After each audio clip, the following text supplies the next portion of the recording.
Reny aloha no vokatra mbola voaray eto am-pelantanana mahakasika an'izay telo Coupe de Madagasikara izay hitanao ao anatin'ny gazety malaza Rampitso mahakasika an'ireo vokatra natao tamin'ity alahady hariva ity satria mbola tsy tonga eto am-pelantanana ireo vokatra hafa natao any amin'ny faritra hafa.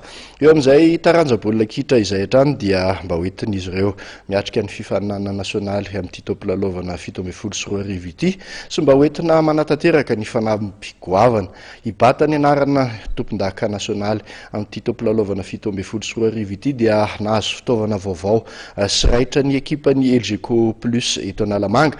Ny alakamisy tolakandro teo moa no nizarana izany fitaovana izany tetsy amin'ny kianjan'ny Mahamasina.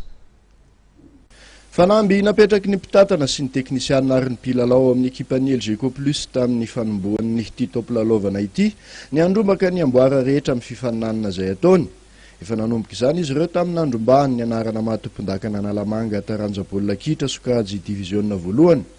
Ezaka hanohy izany fahombiazana izany izy ireo amin'ny fifaninanana nasionaly amin'ity tompolalaovana 17 ity. Mba hoentina manatanteraka izany fanamby-goavana izany ary dia notoloran'ny mpitatana fitaovana vaovao sy raitra ny mpilalao sy ny mpanazatra ao amin'ny LGK Plus ny alakamisy tolakandro teo tetsy amin'ny kianjan'ny Mahamasina. Fitaovana izay ahitana godasy gant amin'ireo hikafarany, kitapo ahafahana mandeha miatrika ny fifaninanana nasionaly ho an'ny mpilalao sy ny mpanazatra tsirairay.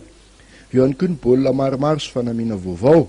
Mangony fotsiny ny akanjo sy kapa iraisana rehefa mandeha hivoaka ny faritra. Tonga nanolotra izany fitaovana vaovao izany moa ny filohan'ny ekipa Alfred Randriamanampisoa sy ireo mpitantana rehetra ao amin'ity ekipan'ny LGK Plus ity. Tetsakilan'izay dia nisaotra ireto ray aman-dreny reto ny mpilalao amin'ny fitsonjovany hatrany azy ireo.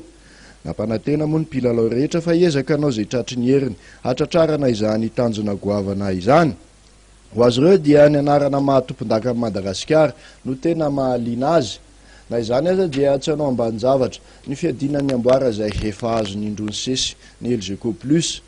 Mahavelom-bolo tokoa ny mahita izao fihetsika ataon'ny mpitatana ity ekipa ity izao. Ny fanohanana tahaka izao tokoa mantsy no tena antoky ny fahombiazana eo amin'ny tontolon'ny fanatanjahantena amin'ny ankapobeny.